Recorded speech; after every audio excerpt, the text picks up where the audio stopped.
Good evening. Good evening, everyone. Excuse me.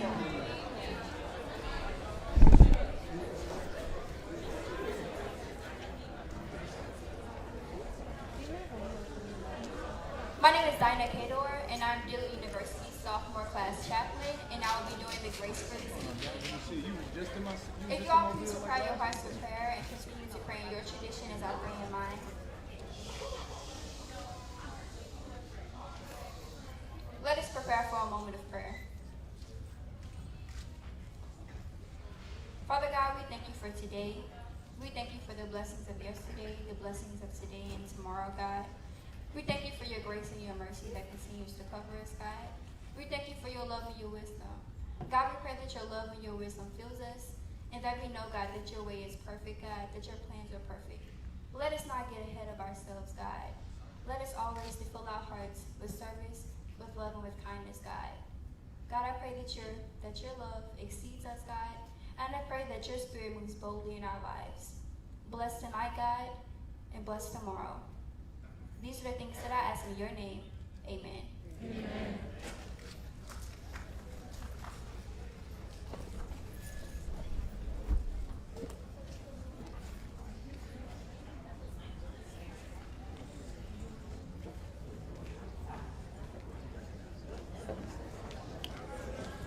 You gotta walk. Yes, ma'am.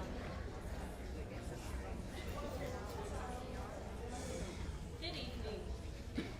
Good evening. My name is Alana Taylor, and I'm a first-year student majoring in pre-nursing from Tempe, Arizona.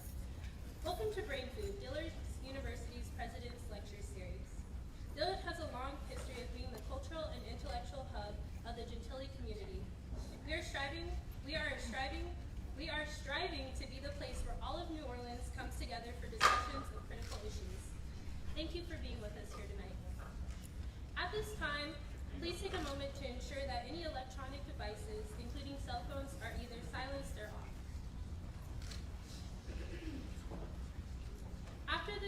After the lecture, and if time permits, you'll have an opportunity to engage with the speaker and ask questions.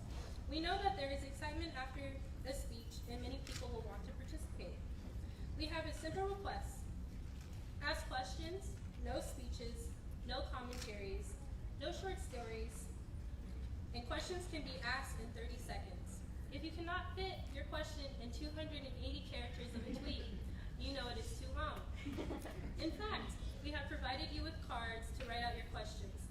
We will collect them during the Q&A, and if we need to use them instead of having people ask questions. Our series sponsors are the Hyatt Regency New Orleans, Follett College Bookstores, and Sidex. Our lecture supporters is the Sophomore Class Council. We would like to thank them for this event. The program will proceed as printed. Thank you.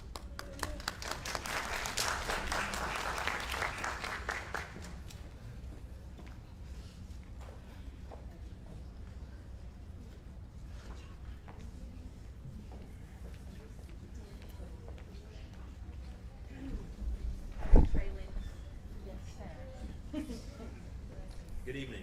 My name is Traylon Rogers, and I'm a first-year student majoring in urban studies and public policy from Dallas, Texas. Yeah, you are. Dillard was founded in 1930 through the merger of two schools founded in 1869.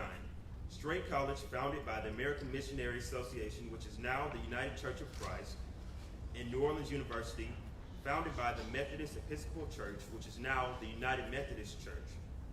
And across cultural collaboration, these different denominations, along with citizens of the city, pooled resources from this new university, which opened its doors in September of 1935. Dillard University turns 150 years old next year, but we started to celebrate early. And why not? High rankings in Washington Monthly and U.S. News, we are the #2 producer of African Americans with physics degrees. Dillard boasts a nationally recognized film program. Our award-winning theater program is gearing up for a production, Romeo and Juliet, set in the civil rights era of New Orleans. We are known for our legendary nursing program and concert choir. We have the reigning GCAC men's and women basketball champions. We recently launched our Urban Water and Management Certificate Program. As a first-year program, I am a member of the nationally ranked mock trial team. Just recently, we placed second at the competition in Jackson, Mississippi. Last year, we did not rank at all. In addition, we loaned dealer students to another team that was short of members and came in third place. We have the highest alumni giving rate of any Louisiana college or university. Our alumni include Chief Justice of the Fifth Circuit Court of Appeals, Carl Stewart, the first black cast member of Saturday Night Live, Garrett Morris, and the current president of Prairie View A&M, who was the first African American president of any Ivy League university, Dr. Ruth Simmons. Over the next 18 months, we invite you to learn about the Jewel of Gentilly, Dillard University, as we continue to celebrate our 150 years of education, advocacy, and service. Please welcome the 7th president of Dillard University, America's socially conscious hip-hop president who bets that Kanye likes how he thinks too, Dr. Walter M. Kimbrough.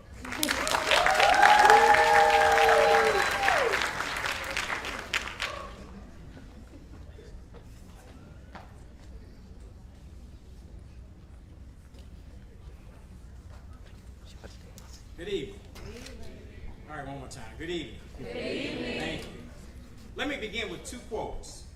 The first quote: discrimination in the future will not be administered by poor whites and the people who believe in segregation, but by liberals who believe in a desegregated society. Blacks' battle for justice and equality will be against the subtlety of our liberal friends who will wine and dine with us in the swankiest hotels, work with us, and still discriminate against us when it comes to money and power. Second quote: the liberal is more deceitful than the conservative. The liberal is more hypocritical than the conservative. Both want power, but the white liberal is the one who has perfected the art of posing as black's friend and benefactor. And by winning the friendship, allegiance, and support of black folks, white liberals have the willing cooperation of civil rights leaders. These leaders sell out our people for just a few crumbs of token recognition and token gains. The first quote comes from Dr. Benjamin Elijah Mays, legendary president of Morehouse College from 1940 to 1967, and it comes from his final address in 1967. Of course, he was the mentor of Dr. Martin Luther King. The second quote comes from Malcolm X in a speech given in 1963. Either of these quotes could have possibly been from our guest tonight, but if she said them, we'd probably go Beyonce and Jay-Z. Figure out what that means. My point is, black people have always been complex and have held a variety of views. Both of these men are tremendous influences for me and should help explain why I bring conservatives to speak at an HBCU. Our guest at Dillard is not the first. Jason Riley and Rich Lowry were here, but they're not household names. Riley in particular is interesting because he wrote a widely read editorial suggesting that there was no need for HBCUs today, as evidenced by fewer black kids choosing them as the best academic choice. The numbers support that aspect of his argument. In 1954, over 90% of blacks attended HBCUs. Today, it's about 8%. And part of that argument has been that HBCUs do not reflect the real world, that students don't learn how to interact with people of different races and ideas. This is an argument that many black folks use too. So presumably, being on a campus where you have ideas like those being shared tonight is what people think black students need. I agree. But then, so-called woke black folks say, how could you have a conservative speak at an HBCU? They say students at HBCU should not be exposed to ideas that they don't agree with, assuming that all black students at HBCUs think alike. And that's the problem. Some say HBCUs don't represent the real world, so don't go to school there. And then when you bring the real world to an HBCU, people say it's a bad thing, and then they threaten not to support you. So now in my 14th year as a college president, one of the longest serving HBCU presidents in the nation, I am fully committed to an intellectually robust experience for my students. You can't teach critical thinking if everything you are exposed to is in your comfort zone. And growth is needed by us all, which brings me to our speaker tonight, whose Twitter feed is the polar opposite of mine. And yet, I find her to be intriguing. Most of us had no clue who Candace Owens was until April 21st, when your boy Kanye tweeted out that he likes the way that she thinks.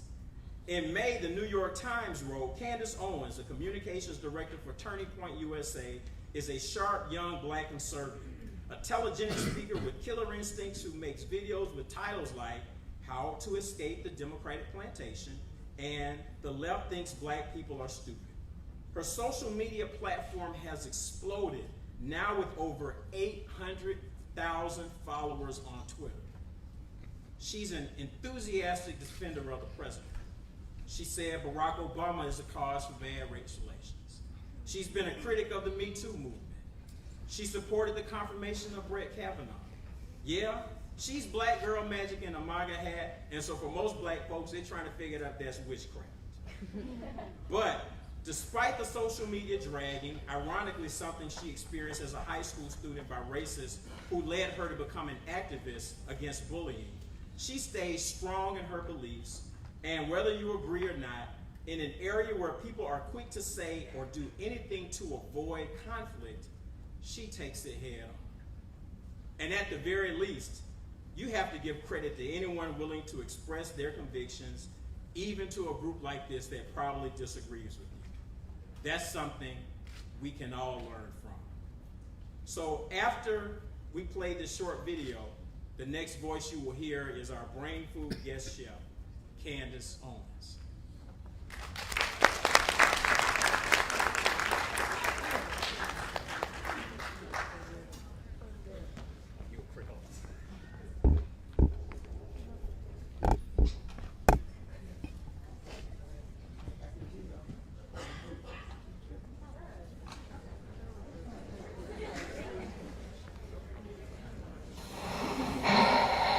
Mom, Dad, I'm a lesbian. I like girls.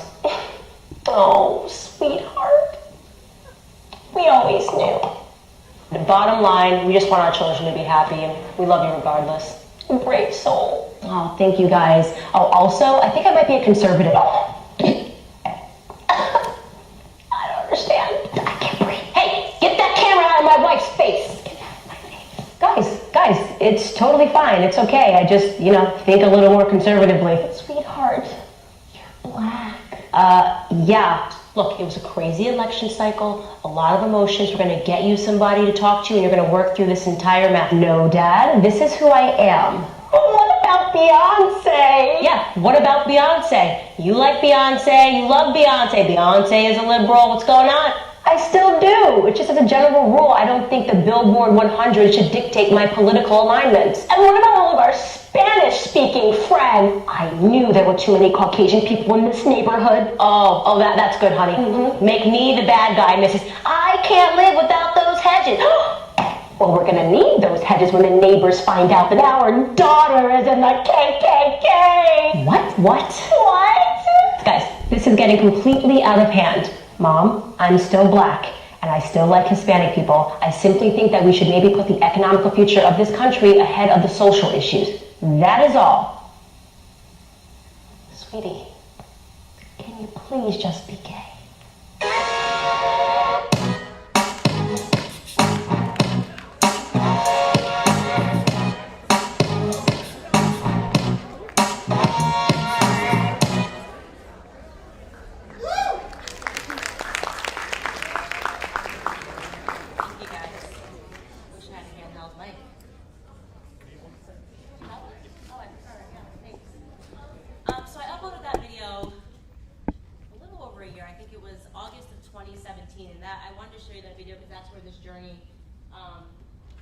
Hello? Great, this is so much better.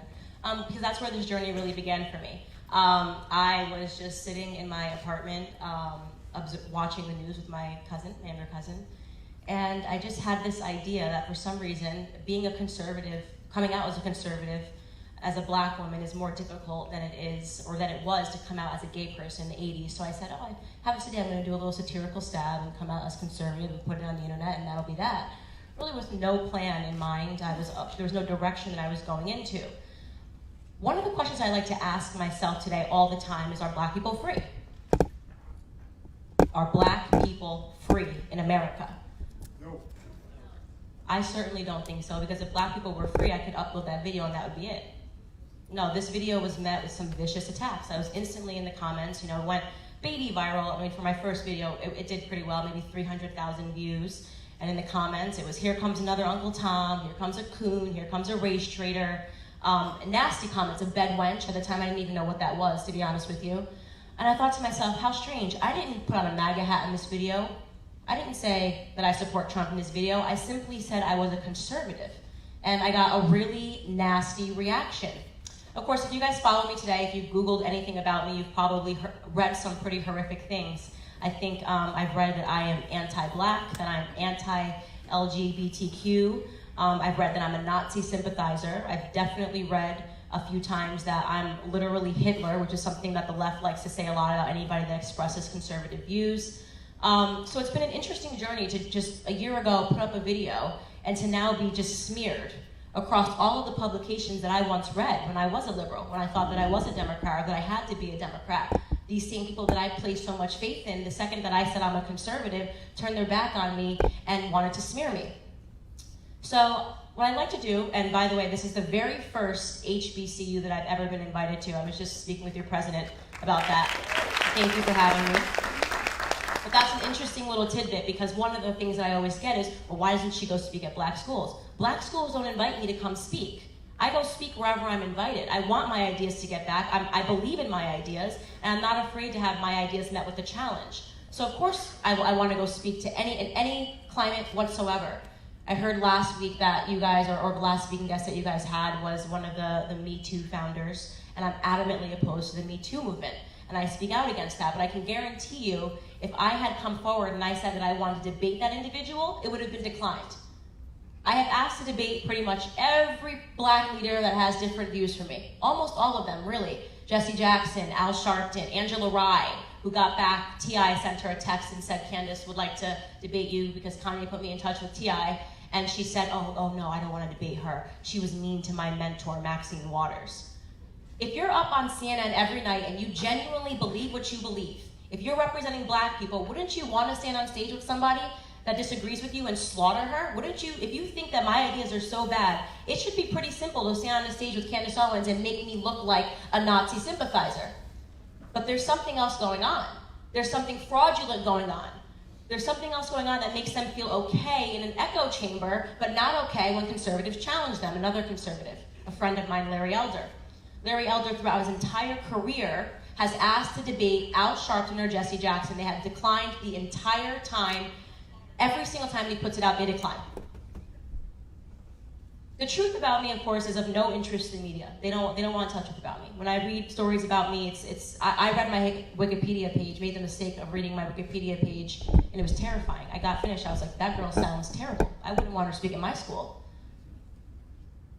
The truth about me is of no interest to them whatsoever.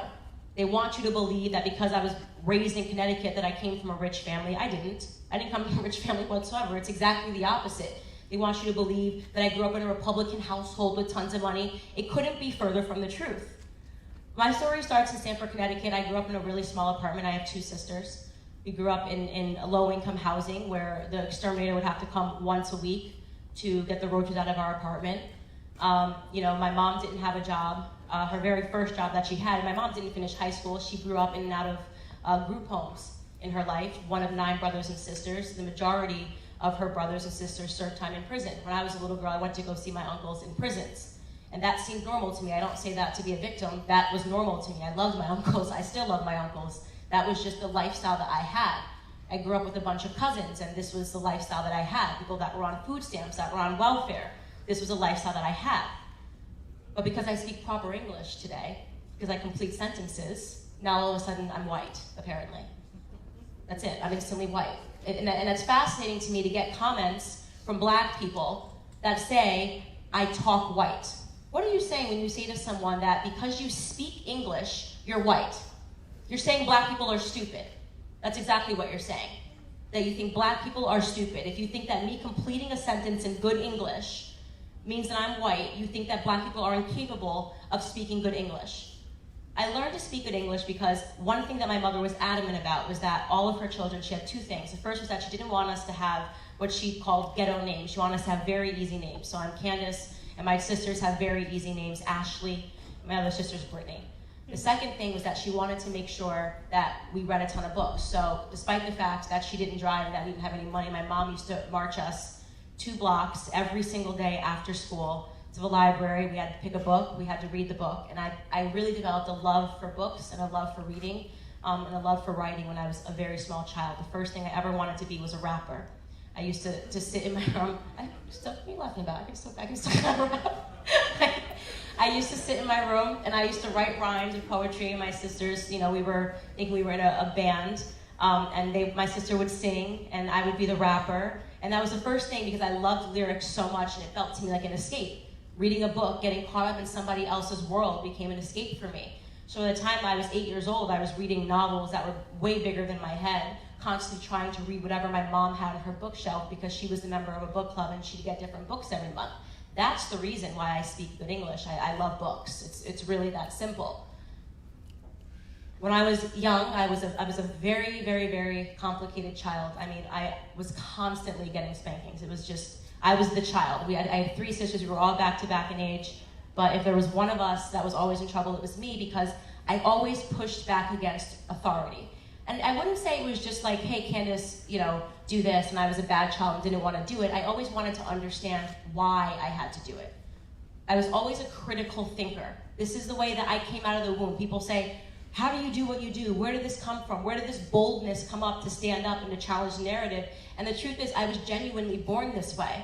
The videos of me as a little girl, when I watch them now, my mom says, oh, you're going to get a daughter just like you. I really hope not. But I do think that there's something to be said for someone that's willing to push back and to ask their parents why. Critical thinking. Nobody critically thinks anymore. You just accept it. Whatever somebody tells you, you accept it. You're angry, you're upset. You don't even stop to ask yourself why you're angry or why you're upset. I constantly did when I was a child, and I constantly did when I entered school. I was always a student that was in trouble. I got great grades, but I was always a student that was in trouble because I would ask my teachers why. An example of that was, I have a teacher, Mr. White, who I'm very close with now, and he writes to me on Facebook and he says, if there was going to be one student that went on to do what you are doing, it was definitely going to be you. This is just the person you always were. And he talks to me about a test that we had on World War II, and one of the questions was, why did America have to drop the bomb in Hiroshima? Pretty simple question. All of the kids in class started answering it. And of course, my hand flew up because I instantly had an issue with the question. And Mr. White was like, oh, God, Candace, what's the problem? And I said, I don't like this question because the answer is already implied in it. Why did America have to drop the bomb on Hiroshima? Well, you're already telling me that America had to drop the bomb on Hiroshima. A better question would be, did America have to drop the bomb on Hiroshima? And I think that really sums up the kind of student that I was. I never wanted to feel like someone was putting something in my brain without me thinking it through. I carried the same attitude when I went to college. I chose journalism as a major, which is quite interesting now since most journalists hate me, because I think that they are the biggest part of the problem in America. They are the biggest sowers of division in America, are the journalists today. When I was in school, I was forced to take, for my gen ed requirements, Feminism 101. Does anybody take feminism courses here? Do you guys have, do you guys have feminism courses here? Good. Good. I hate feminism. So, don't worry, I'll get into it. Yeah, I know. Surprise. Yeah. So I was forced to take Feminism 101. It's interesting, I know. You're like, how can you say you hate? I hate feminism. I am not a feminist, proudly not a feminist, and I can explain to you why. So my freshman year, I was in this course, and I had no feeling about whether I was feminist or not. I didn't really care for it. I honestly didn't know why I had to take the class. least of all why I had to pay for it. When you're in college, you're the person that's paying for the classes, so to be forced to take something that has nothing to do with your major seems a little weird. Why are we suddenly taking classes like Feminism 101 and Gender Studies as opposed to taking hard academics? And I had this teacher, and she was, I guess, if you had to create a stereotype of what you imagine a feminist to be, she was exactly that, really someone who hated men. I became very apparent to me at the point of the course was for me to walk away feeling that men were oppressive to women. Now, in my life, I had a very good relationship with my father. I was raised in a household by my grandfather, who eventually took us out of that low-income housing structure and raised us. And my grandfather was the closest person to me today. And he is a person that shaped all of my ideas, even though he thought he was a Democrat, I guess, coming from the civil rights era. So growing up in a household with my grandfather, who was born in Fayetteville, North Carolina, his first job was when he was 5 years old, picking cotton and laying tobacco out to dry in a hot attic. He married my grandmother when he was 17, stayed married to her until her dying day in 2013. And to me, their relationship represented something that was very healthy. The archetype of a man, the archetype of a woman. It was the most steady thing in my entire life and in my entire childhood, because my parents had a very hectic and erratic relationship until they separated. So arriving into a household where people were into a classroom, where people were trying to disrupt that archetype and suddenly say that this was all toxic. I was hearing phrases I had never heard before, like toxic masculinity. That's a new one. I think that's emerged in the last 5 years. Toxic masculinity, like being a man is toxic. All of these ideas, which in my opinion have turned men into wimps. I mean, I'm just going to be honest with you. Seeing men walk around in t-shirts that say I'm a feminist, I don't like it. I think that there are things that women bring to a table and we should be proud of that. There are things that men bring to a table and we should be proud of that. And trying to disrupt and have women be men and men be women is something that I personally didn't know I wasn't comfortable with, but became consciously uncomfortable with in this classroom. So the point of the class that I took was that no matter what she said in the textbook, she would tell us something about women, and then she would say, why? And the answer was always because of men. So it would literally be like, why did Samantha lose her keys in the morning? And the answer was because her husband distracted her. And you could get an A in this class if you understood that the answer was always that men were oppressing women. There was one class in particular that stood out for me when she and I really had sort of a clash of the titans, and it was a class when we were talking about eating disorders, and she went like this. In the textbook it said, 89% of the people in America who have eating disorders are women. Why? The answer that she wanted, of course, was because of men. And if some person in the class rose her hand and gave her the answer, because of men. Men make us feel like, and this was a bigger young lady, men make us feel like we have to be skinny. Men decide that we have to have this body type, because of men, women don't feel comfortable being bigger. And I think I snickered in the back of a class. It's definitely something that I would do. And she turned around to me and she said, do you have a problem with that, Candace? And I said, well, that's the most ridiculous thing that I've ever heard. And I said, first and foremost, I can't remember a single time in my life that a man called me fat. That's typically a woman thing. There's women on women crime more often than there is men on men. Men calling women fat or saying your body's to that. You hear it from women, and having a productive conversation about the way women treat one another would be healthy. But instead, we're just going to blame men for all of this. And then I said to her, another way to what's missing from this textbook is I'd like to see the statistic of what the gender is of the people that take steroids. I bet the majority of people that take steroids are men. Is that because of women? Are we oppressing men to make them feel like they have to have muscles? Or have we just, as a society, decided what a desirable body type is? Rather than blaming women or blaming men, this is what we have decided is desirable. So at that point, she said to me, Candace, I feel like you were sent to me from the men's department. I'm trying to teach you something, and you're constantly, not accepting this information. And I said, this one's particularly hard for me to accept. And we went back and forth, and I introduced to her in that moment, in that year, that I had an eating disorder. I was standing in a classroom as someone who had anorexia, which had nothing to do with men whatsoever. It had something to do with me trying to assert control over my life, because I had, I was the I guess you could say the victim, I hate that word, of a hate crime when I was in high school. And the way that I dealt with it emotionally was by harnessing and having an eating disorder. And yeah, I'm standing in a classroom and a teacher is telling me that my eating disorder is a result of men. No, it's not. I'm living it. How can you tell me? How can you teach me something when I'm telling you that I'm living it? It was a very interesting moment because I didn't place it in the political spectrum. I didn't care about politics whatsoever. I was not invested in politics whatsoever. But in that moment, I think I was learning very early on the difference between what I have defined as liberalism and conservatism. The perspective of liberalism teaches us that no matter what you go through in life, there is someone that you can point to that is to blame, okay? If I have anorexia, it's because of men, okay? If I got a parking ticket, it's because of police officers are pigs, right? Constantly, you can look externally for the solutions to all of your problems. But as a conservative, it's different. You're in the driver's seat. You're constantly trying to say, what could I have done different? What could I have fixed? And I had decided that I was the cause of my eating disorder. Candace Owens made a decision to stop eating and to restrict calories to assert control over her life. Nobody did that to Candace Owens but Candace Owens, which is why Candace Owens was able to fix that when she got out of college. I didn't care about politics. But I think now, I was always a conservative, I just didn't know it. I wasn't awake to it because I went through the public school system, and when I got out of high school, I had believed that Republicans were racist, that Democrats saved us at every single turn, that liberals were our allies, and that conservatives hated us and they harbored ill will towards black people. I think the majority of black people, when they come out of the public school system, feel that same exact emotion. It's very rare that you're going to find a young black person that tells you that they're conservative. That's just simply the way it is. All of that changed in 2015 when Donald Trump announced that he was running for the White House. When he ran for the President of the United States, when he announced he was running for the President of the United States, my first instinct was, hell no.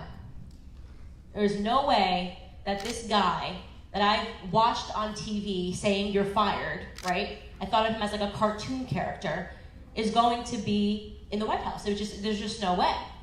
I was on the Bernie train. This is going to be, Bernie sounded like my guy. This guy sounds good. This guy sounds like he knows what he's talking about. Donald Trump? No, absolutely not.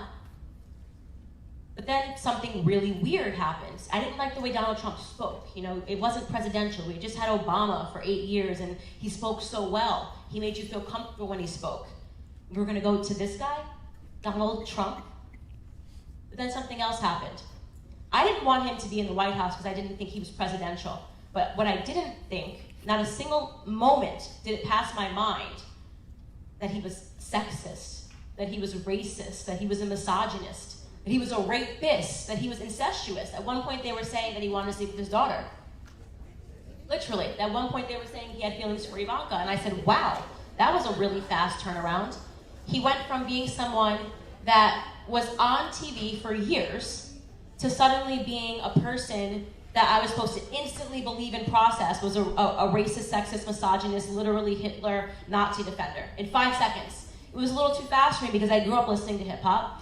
And in hip-hop music, they loved Trump. Yeah, hip-hop songs, there was always sipping poolside at Mar-a-Lago, like Trump. There were always lines in hip-hop songs about Trump, okay? Now, the second he announces that he was going to run for the White House, I was supposed to believe that he was a racist. You don't think that that's weird? I did. Maybe you didn't think it was weird. I thought it was weird. I thought it was just too fast of a turnaround. That I was suddenly supposed to believe he was racist. So in that moment, and at the time I was working in private equity, I asked myself a question. Is it possible, is it just possible, that racism is being used as a theme to turn black people into single-issue voters? Is it possible? Forget yes or no. I said, is it possible that racism is being used as a theme to turn black people into single-issue voters? Is it possible that every 4 years they drum up themes of racism so that you will vote how they want you to? So that you will vote emotionally and not rationally? Well, let's test it out. Talk about some things that happened during the 2016 election cycle. Every single night in the 2016 election cycle, they had Black Lives Matter on the news. They were talking about black issues. We were seeing up on the screen that black men were being gunned down by police officers. And that was the theme that was plucked, right? This person got shot. This lady from Black Lives Matter is here to talk about what's going on in the black community. Timing was really suspicious to me. It just seemed like, wow, this is really every single night. Racism, racism, racism. It felt to me like maybe they were just trying to shove this down our throat, you know?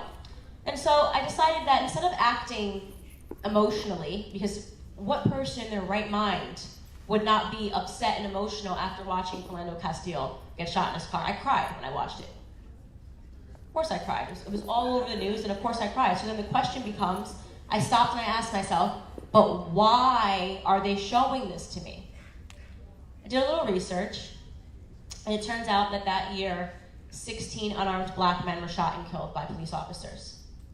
From a rate perspective, percentage-wise, more white people unarmed were shot by police officers and killed. More Hispanic people unarmed were shot by police officers and killed. And police officers were 18 and a half times more likely to be killed by a black man than the other way around. That's just the facts. You can say shut up to the facts. You can say shut up to the facts. I'm not, you know. That's actually a fact. You can look up the numbers when you're all done and you process this. You can look up the numbers and see whether or not I was right or wrong. But that's just the thing. So instantly I just said numbers. I didn't assess the numbers. I just told you the numbers, and the response is shut up. Shut up. I don't want to hear the numbers. I like my emotions so much, just shut up. It's ridiculous. But this is exactly it. This is the problem that we have as a community, that they can bank on the fact that rather than ever sit down and logically think and critically assess anything, you're just going to say, shut up, I don't want to hear it. I don't want to hear it. I don't want to hear it. I don't care if the number was 18, I don't want to hear it. It shouldn't have even been 18. It shouldn't have even been 16. It shouldn't have been 13, I think it is down to this year. But that's an interesting thing. 0.00004% of the black community will be shot and killed unarmed by a police officer every year. So, as a black man, you have a higher chance of being struck down by lightning than you do of being shot unarmed by a police officer. That's a fact. Go ahead, somebody give me the shut up, I don't want to hear the facts, I hate facts, okay? That's the fact. Why do facts make our community so uncomfortable? Why does it make you uncomfortable? It's a fact. What I just said was a fact. I didn't assign any emotion to it. That's a fact. You know, apples and orange. You talking crazy. How is that an apple and an orange? You don't debate me. I'm not talking, I'm asking you a question. Let me get through this. I'm going to allow anybody to ask a question that wants to, but at a certain point, whether the facts make you uncomfortable or not, this is the journey to realizing that we are an emotional community. And if you know that a community will always respond emotionally, you are the easiest people to plug. It's fact. If I know that no matter what, you will place your emotion above facts, it is so easy to get your votes. It is so easy.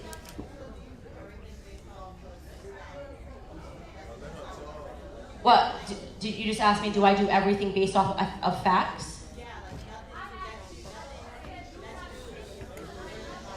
I can't hear you, I'm sorry.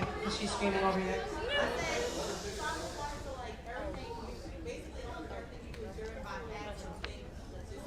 No, it's not. So the question then that I wanted to ask myself is, okay, if these are the facts, right, why is it that every 4 years around election time, these emotions get drummed up? So literally, I think to the day that Donald Trump won, they stopped putting Black Lives Matter on CNN. I haven't seen them. Have you guys seen them on CNN? You've seen them on CNN? All right. I genuinely have not seen them, and I watch a lot of news, but perhaps they have been. The point is that suddenly the narrative was drummed down significantly. It became about the Russia conspiracy and other things. Became to take prominence. Everything politically, everything that's politically charged, that's meant to impact the way somebody votes. Plain and simple. You asked me if I base things on facts. Yes, I largely base the way that I act on facts, or at least organizing it. the prominence of what I should care about should be organized. I would care if Black Lives Matter took as their platform, you know, something that Chance the Rapper does, going into black communities and trying to figure out why black on black crime is happening, to sit down with those people, maybe I would take it a little more seriously. But when the idea is that we're supposed to hate police officers, could you imagine a world if we didn't have police officers? Here we go.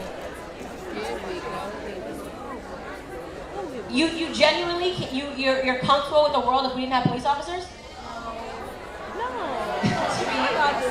Seems so insane. That seems insane to me. Go ahead. I don't think that's what anybody's saying.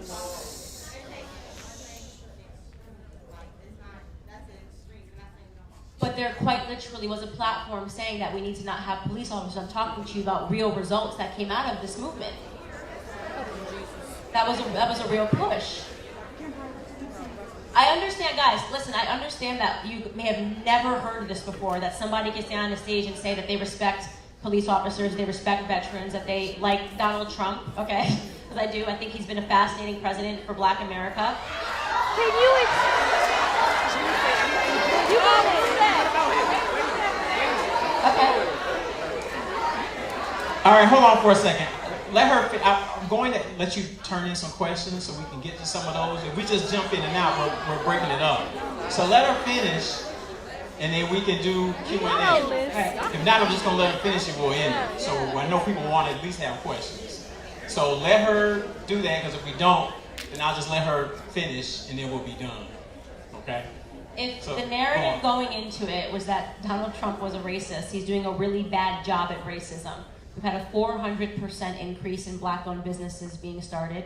We have black unemployment at an all-time low. We have more people off of food stamps than ever before. All I am about, only thing that I preach to our community is that we can do it without government handouts. We do not need government handouts. In fact, if you look at the statistics, and yes, this is a fact-based discussion, the black community is poorer today than we were in the 1960s, despite $22 trillion being paid into the welfare system. The welfare system was created by a racist president. Lyndon Baines Johnson was an avowed racist. He called the 1964 bill, it's on record, and actually, liberals don't dispute it. So you can go to Snopes.com for this, and they are known to be liberal, okay? He called the Civil Rights Bill of 1964 the nigger bill. And he gave a direct quote saying that now that they have the right to vote, that these N-words are getting uppity. We need to do something so that we can control them. This is a direct quote from Lyndon Baines Johnson that is not disputed on the left or the right. You can Google it yourselves. The creation of the welfare society was meant to do just that. He said we need to give them a little something, just enough, but not too much. And that's exactly what the welfare system is. I believe the welfare system is one of the bigger issues facing our community, and the biggest issue facing our community is father absence. Lyndon Baines Johnson systematically removed black fathers from the home via the welfare systems. He incentivized black fathers not being in the home by saying to single mothers that if you do not marry the father of your children, we will give you more money. Since the 1960s, the single motherhood rate has jumped from 23% to 74% in the black community, and nobody is talking about that whatsoever. Nobody's talking about that. So while we are hyper-focused, okay, on the things in our community, like the 16 unarmed black men that are shot, nobody is talking about the fact that black fathers have been removed from the home. I believe that liberals use black people for votes. I believe that white liberals literally take over every movement that has ever been started, inject their money into it to get black emotion to back white liberal ideas. I do not support the Me Too movement whatsoever, because it's another movement that has been hijacked by the left to use black emotion to back white liberal ideas. I believe we have become the voting mules to the Democrat Party. They pretend to be your friends, all they want are your votes. Every single time it's time to vote, you will see that racism conversation hits a peak in this country, because at the end of the day, and here's something that's true, the Democrat Party cannot lose the black vote. They cannot lose it. If they get 83% of the black vote, they lose. They lose everything. They have to maintain more than 83% of the black vote to sustain their party. We're in control, and we're getting the worst deal ever. How is it possible? How is it possible that we are in control? The party cannot be sustained without us, and we are doing the worst in the party. They want you to go back illegal immigrants? Really? You guys get offended when he said, please don't cut me off. You guys get offended when he says build the wall? When illegal immigration is one of the number one things that harm the black community and the black workforce? I can't hear you. Okay? You get offended when somebody says to build a wall because somebody is trying to tell you illegal immigration directly hurts young black men in this age bracket, 18 to 21 years old. Black men are forced to, someone said how? Black men are forced to compete with illegals that will do it under minimum wage. 100%. That is our workforce from 18 to 21. I'm just telling you the facts. There are entire articles around it that directly tell you. Okay? So they're putting our men out of work. What people don't realize is that they have figured out how to sell to you, how to back up things that actually hurt you. How to scream out when somebody says they're taking away food stamps. Food stamps are hurting the black community. Welfare is hurting the black community. How to scream out when somebody says build a wall. Illegal immigration is hurting the black community. All right, hold on. If you're just going to scream, I can't hear you. So you might as well keep it civilized and ask for a mic and ask a question. I'm not going to hear 20 people screaming out. Okay. All right, listen up. You have a card. If you have a question, write the question. Let me get some of y'all to get the questions. I will read the questions. We're going to try to do a few. Wait, listen.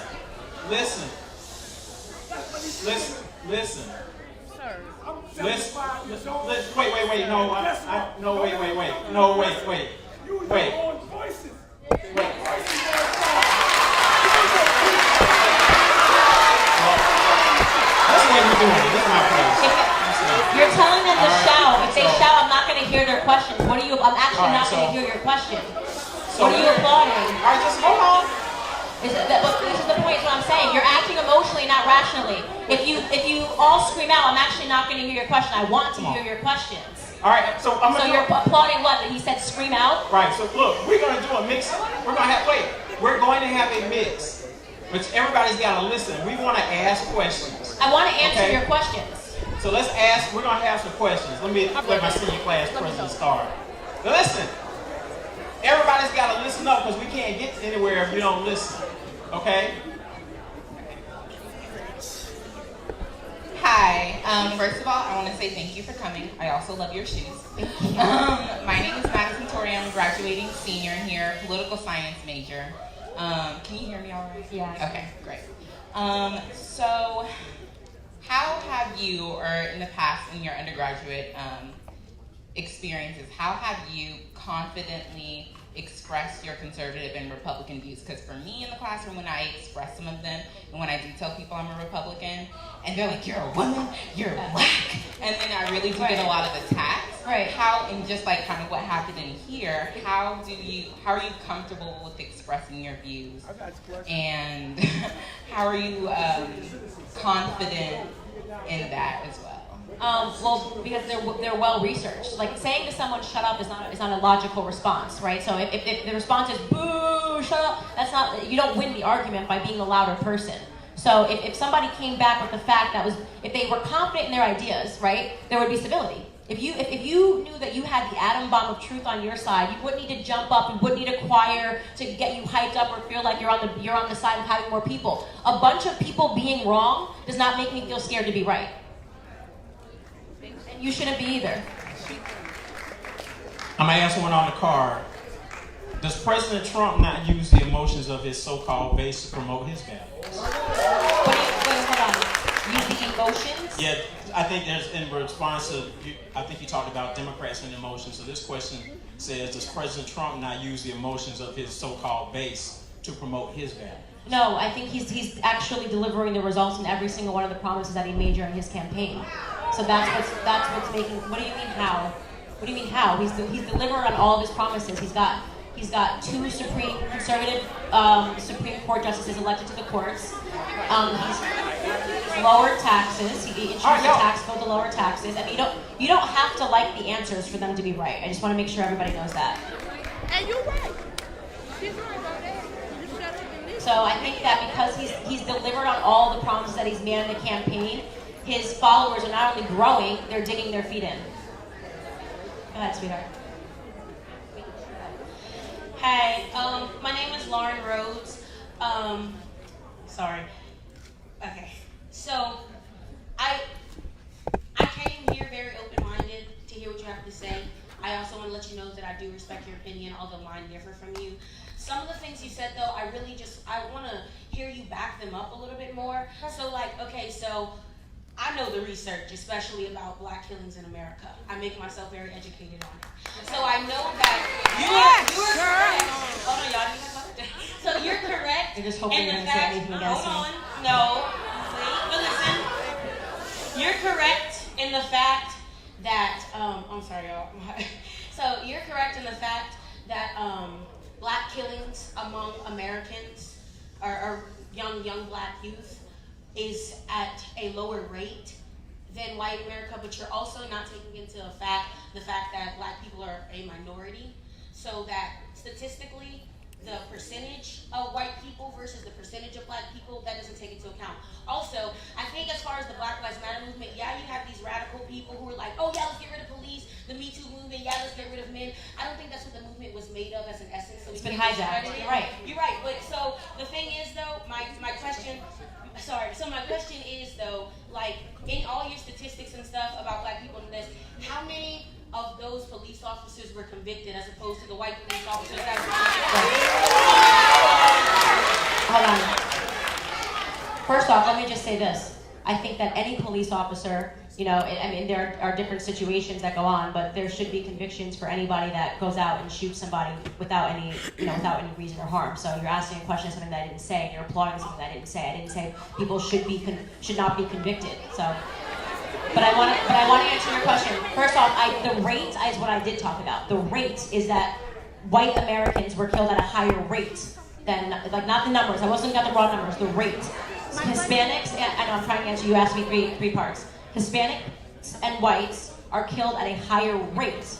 Don't take apart the population difference. A higher rate than black Americans are. And police officers are 18.5 times more likely to be gunned down from a black man than the other way around. So just to answer that question. What was the second thing you asked me? The question overall is that in a lot of these cases, though, especially you brought up black on black crime. Right. The thing is, a lot of times in the black community, when a black person kills a black person goes to jail. That's not true. In the south side of Chicago, they don't even catch the killer at a higher rate. That's just not true. But my question is, and all the statistics of white cops killing black people, how many of those crimes were police officers convicted of these killings? Look, but you're asking me a question about something that I didn't make an argument for. I'm not. You would never hear me launch a defense saying that when a police officer does something wrong, that they shouldn't be tried. I actually did an entire project when I was in school on the blue wall. Police officers look out for police officers, period, and it's wrong. But I would never argue that it wasn't wrong. They're police officers, because of the protection that is provided from the fact that they work for the system, are more likely to get off in committing a crime, obviously, than somebody else is a regular person. I think that that's actually pointedly wrong. And the last thing that you brought up was the Black Lives Matter thing. And you said, oh, there's some good segments of it. That's the point, okay? White liberals like to start these groups, these things with black emotion, so they can build their platforms on it, okay? That's just the truth. I mean, that's it. They get power. So they start with you because they know that we're going to be emotional and loud and applauding. We're an emotional group of people. I mean, let me tell you, if I was sitting in an auditorium at a different school, even if people disagree with me, they'd let me get through what I had to say, right? They bank on our emotion. That's what I'm saying to you, is that at the core of all of these movements, it starts on something that might be kind of real, and then it gets hijacked by liberals so that they can secure votes, period. And I'm against it. All right, listen up, because I want to get to some more questions. All right, this is from one of the cards. This person writes, as a fellow Republican, I have encountered some racial issues while being a member of the party. Have you experienced this, and how do you deal with it? So here's what I'll say. The Republican Party is splintered in the same way that the Democrat Party is splintered. I think that they're definitely, to me, is a part, and these are actually the never-Trumpers I would identify. I've seen this within the never-Trump, like within the Republican Party, there was a group of people that were never-Trumpers. I mean, obviously you guys know that. He was also fighting the Republican Party when he ran. And I've seen, I like to be cautious when I use the word racism, because I think that it's thrown around so much today that nobody takes it seriously, because we call everything racist, and if everything's racist, then nothing's racist. So I like to be careful when I use that word, but I will say that I have observed in that smaller market of conservatism, almost like they turn their nose down to culture, and because Black people are really we're cultural, like we're more cultured, I would say. And you know, they don't understand hip hop music, they don't understand Ebonics, and they genuinely think of culture and Black culture as being something that is like less than. But I would say it's very minuscule. But I've observed it where I've been like, I don't really think that you understand Black people. I'm not sure if you're happy that I'm here. Hi, my name is Lydia Page Moffin, and I'm a sophomore majoring in political science. My question to you is, if you don't agree with the structure and the organization of movements such as the Black Lives Matter movement and the Me Too movement, then why haven't you worked with leaders to try and fix these laws as you see fit, instead of siding with president's views who promote the oppression of Black people and demean females, when that's a direct reflection of you as an African-American woman? Thank you, that was a really good question. Can I ask you a question back? How do you feel that President Trump has promoted the oppression of Black people? So, for our generation, for the youth, a lot of what we see is from a social media perspective and from some of the tweets that he sends out, or even the statements that he makes when they're offensive and derogatory towards females. But just say one way, because I get this all the time. How can you support a president that oppresses Black people? What has he said that has been, guys, gotta let her get her question out. Like, really, what have you heard him say that has been oppressive towards Black people in particular?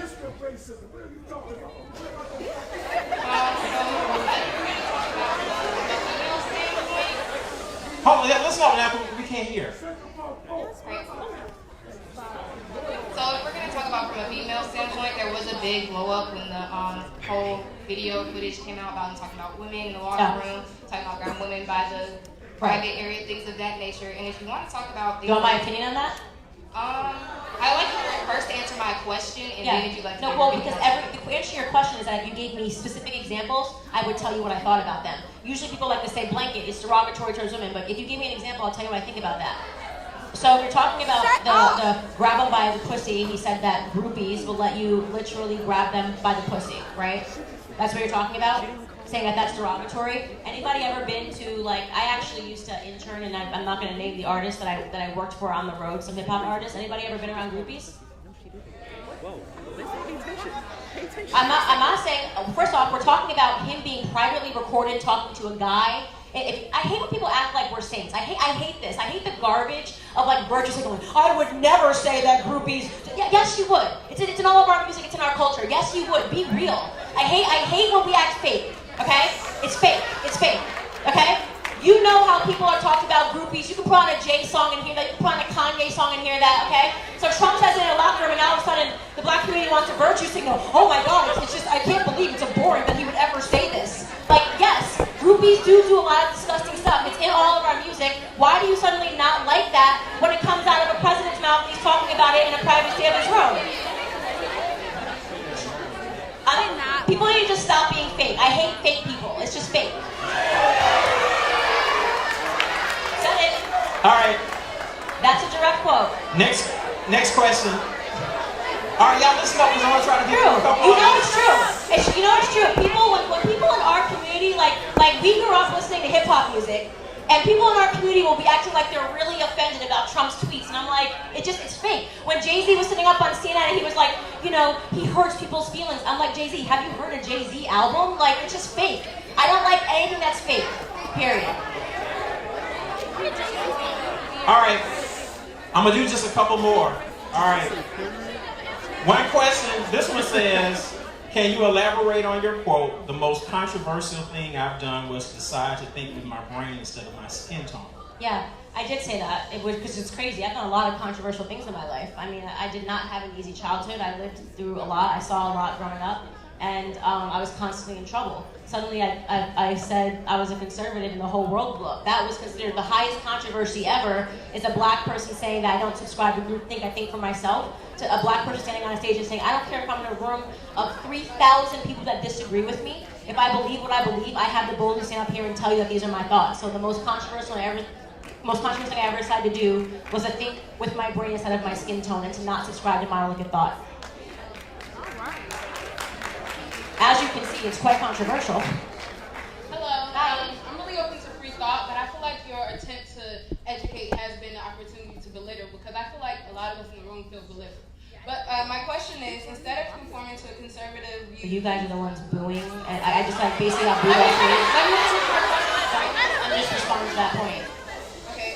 Instead of conforming to conservative views, why don't you just reform and reshape what it means to be a liberal? Because I remember you saying you were a liberal before you decided to be a conservative.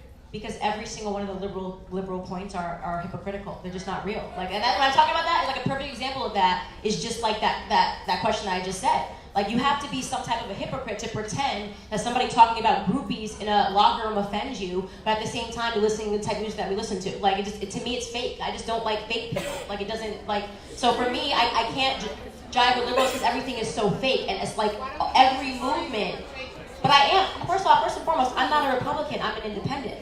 Okay? I'm conservative. My viewpoints are conservative. I believe in men. Okay? I think that we need men. I don't believe in this toxic masculinity, guys wearing shirts that say, you know, I'm a female. I don't really like that. So I believe in the structure, conservative structure of a man and a woman staying married, not having multiple wives. Like, really, God, right? It's not okay to even believe in, like, you know, liberals now are making fun of Jesus Christ and God. Like, my viewpoints are conservative in general, but me personally, I'm independent. There are problems with the Republican Party, and there are problems with the Democrat Party, but only one of them is getting 90% of the black votes, and that happens to be the party that has hurt black people more than anybody else.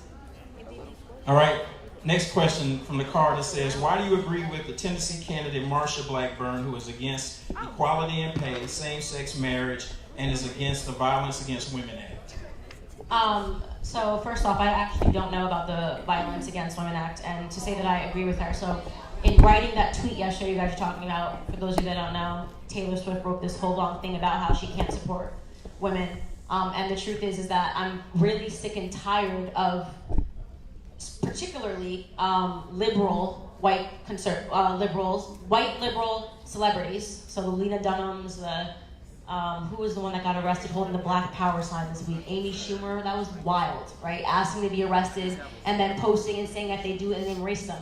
I'm just kind of tired of these people throwing out their ideas, and again, like I said, constantly the theme is that they want to pretend that they're fighting for social justice, but in reality, all they're trying to do is get people to do their bidding by pretending that they care about the issues. If Taylor Swift cared about, you know, black people, because her whole thing was about racism, fighting racism, I haven't seen Taylor Swift do much. I could be wrong, you could let me know. I haven't seen Taylor Swift do much for the black community. If you want to talk, if she was somebody who cared about the black community, then what she did to Kanye was cold.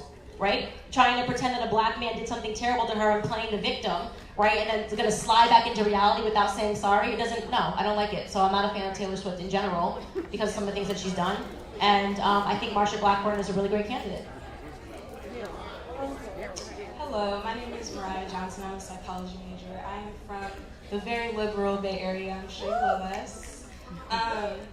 My question, well, some of the things you've said have been, they've been a little triggering, but I do appreciate your being brave enough to be up here. My question is, you said you were a journalist, so how is journalism a part of the problem if you yourself claim to be an advocate for free speech and diverse narratives? That was journalism. I majored in journalism. Yes, I know. I thought you said I was a journalist. Sorry, I misheard you. So I'm sorry. I was just saying that if you yourself claim to be an advocate of free speech and diverse narratives, then how are they like a part of the problem? How are journalists a part of the problem? Because they're hyperbolic, right? So it would be healthy if journalists presented both sides of the perspective. I mean, just try to objectively turn off the news and just read the headlines. If you just objectively read the headlines, you would think that we were living in like the 1930s and black people were being lynched every day, and women didn't have the right to vote. It's really gotten hyperbolic. It's not the first person that wants to. You know what? Here's a perfect thing. Denzel Washington said a great quote. He said that if you watch the news, if you don't watch the news, you're uneducated. If you do watch the news, you're miseducated, and people are trying to be really fast to get out the thing that's like the most fire. Like everybody wants to be BuzzFeed, everybody wants to be TMZ, and I think it's harmful because it doesn't create an environment where people can actually talk to each other and hear different perspectives because there's so much emotion pent up because of the news cycle. So, I mean, they act like the world's been ending and not much has changed. There's not really, I didn't feel like a different person when I woke up. There are a lot of diverse narratives out there that are So truthfully, 90% of the news is liberal. I don't think that that's diverse. That's a fact. No, 90% of the news is liberal. That's a fact. The number one news station is Fox News, but they're an anomaly. 90% of the news stations, 90% of the news is liberal. Everything in Hollywood is liberal. So everything that we're getting from Hollywood, from hip hop, from celebrities is liberal, which is why it's so controversial for Kanye to put on a MAGA hat, right? Because it's like he's really by himself. He's like the only person that's had the courage. By the way, you guys should know, if I'm not going to name them, but a lot of the hip hop artists are conservative. They just don't say it because they don't want to deal with all the BS of having people label them and think that they betray. I'm not going to name them because it's their business when they want to come out, but you'd be shocked. Because here's what happens. People want to call Kanye a traitor. Kanye is actually the only person who didn't give up on the black community.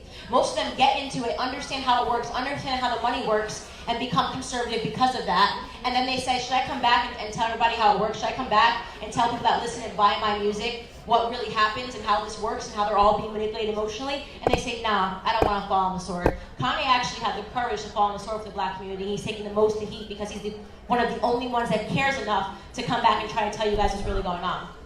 You can believe that or you cannot, but it's the truth. Thank you. All right, here's one. It's a two-part question. What does your brand of politics have to offer black women? And secondly, you say that welfare is why there are no black men in the home at the hands of Democrats, but the war on drugs directly placed primarily black and brown people in jail in the 80s, created by Ronald Reagan. So, all right, actually, if you want to talk about black men being in prison, the president that locked up the most black men in the history of the United States was Bill Clinton in his crime bill of 94, so that's factually incorrect. Most black men got locked up by Bill Clinton. And those fools you guys were about to put them back. Then I say you guys, I mean the majority of black people that voted for Hillary Clinton, which is absurd to me, right? So we were going to put them right back in the White House, the family that has done the most messed up things to the black community in the history of the United States. We had people saying they were with her. That to me was crazy. You can be a Democrat, that's fine. You can be a liberal. I welcome different perspectives, but you really have to be uneducated about black culture to say that you want Hillary Clinton back in the White House. You really just must not know black history. What she did to Haiti and got away with it. I mean, what they did to Haiti and walked away clean, that's crazy to me.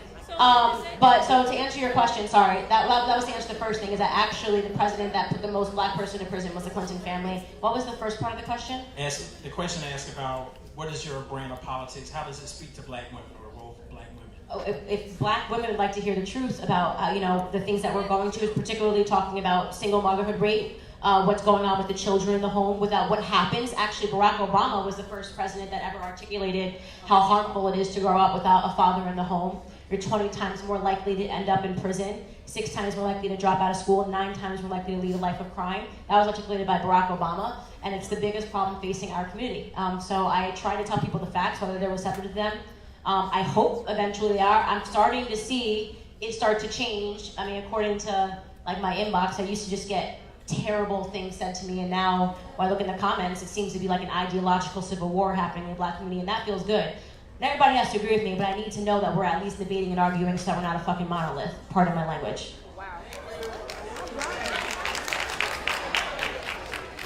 Hi, my name is Elijah Jackson. I'm also from the Bay Area. And I have a question about something you said back in April when you were at UCLA.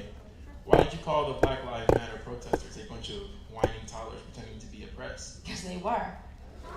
Okay, so to me, I'm sorry. I can't, and I'm laughing here because I just can't take it seriously.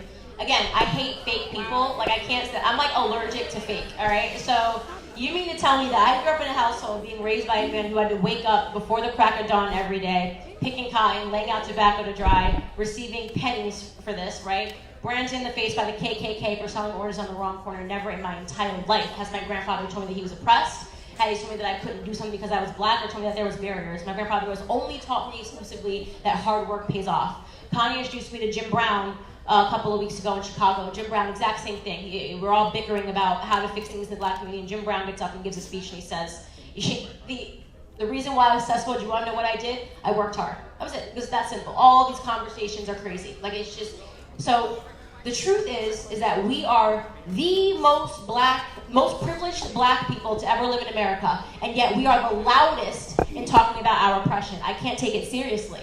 So I'm sitting here, they're sitting at UCLA of all schools. If you've been to the campus, it's just like, really? And you're trying to sell to me an audience that you're oppressed because you have to hear conservative ideas on campus? You're oppressed?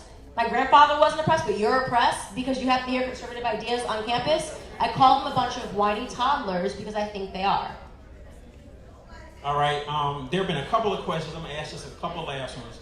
A couple of questions. If people want to debate the facts, they're asking, where do you get your facts from? How will you share with them? Because they might want to check later. There's going to be additional discussions. Where do you get your facts from? You should go to the government websites if you're talking about police crime. All that's online. It's available. The facts that I said about Lyndon Baines Johnson, that's not disputed on the left or the right. So you can pick a source. Everybody knows he was an avowed racist. And they just released what files they just released when Trump came into office? I'm blanking.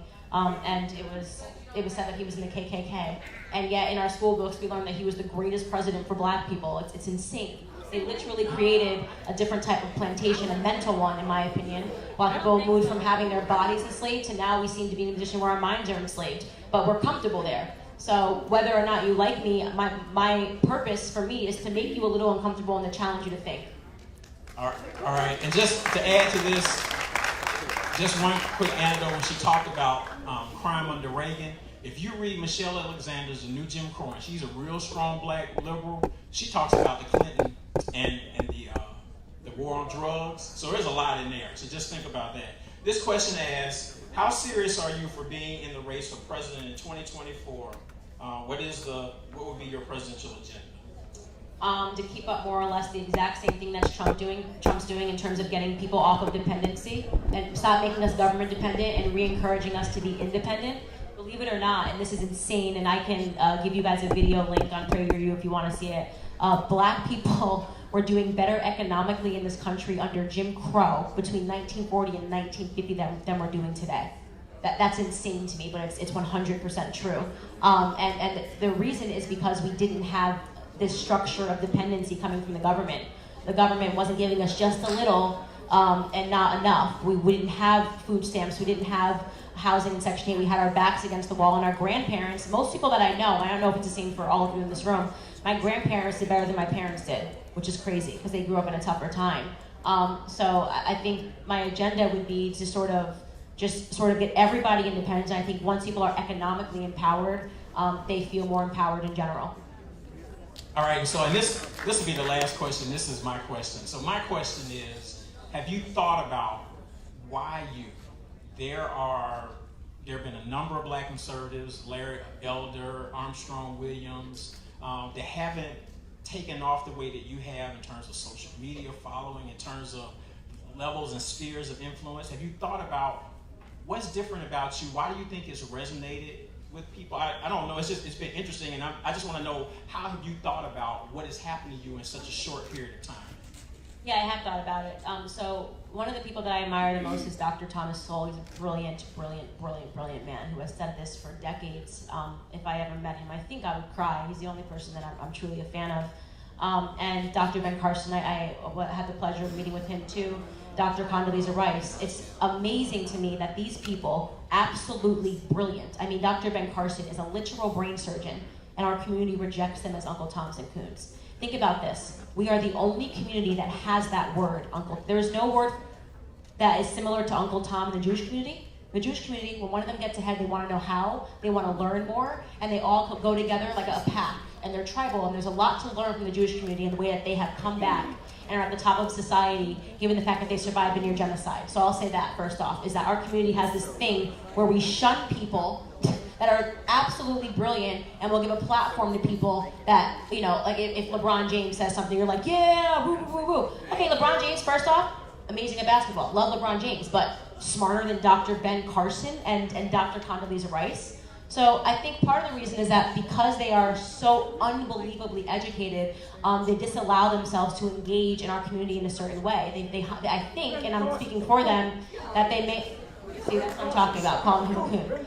I think that they might find that the conversation, like getting booed and fighting and all that stuff, seems to be like beneath the pale for them when they're just trying to tell people the facts.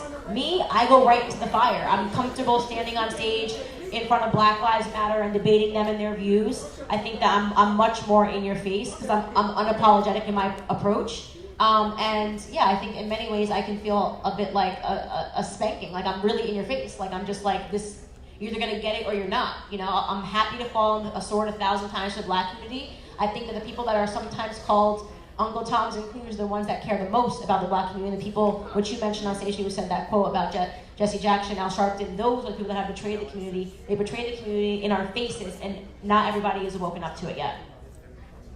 All right, y'all give it up. Everybody clap. Y'all did. So let me just say a couple final remarks.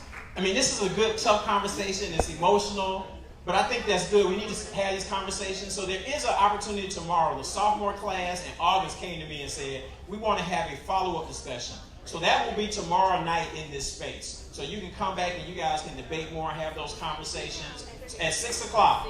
6 o'clock tomorrow. So any questions that weren't asked or answered tonight, you guys can debate that. So I'm glad, like I said, it's tense, but I think it's a good conversation to have. Thank you to all of you, some of you guys leaving. Thank you for attending, even if you disagree with me. I think it's really important for you guys to hear different perspectives. Yeah. So I really appreciate all of you guys attending. Let me thank Alana and Traylon, y'all stand up, who are students on the program, as well as Diana. A couple of quick announcements. Election day is November 6th in Louisiana. The last day to register is tomorrow, and you can register online until next week. The UNCF walk is Saturday, and then we have events next Thursday, including Lean Away, okay? All right, so we'll see y'all later. Thanks.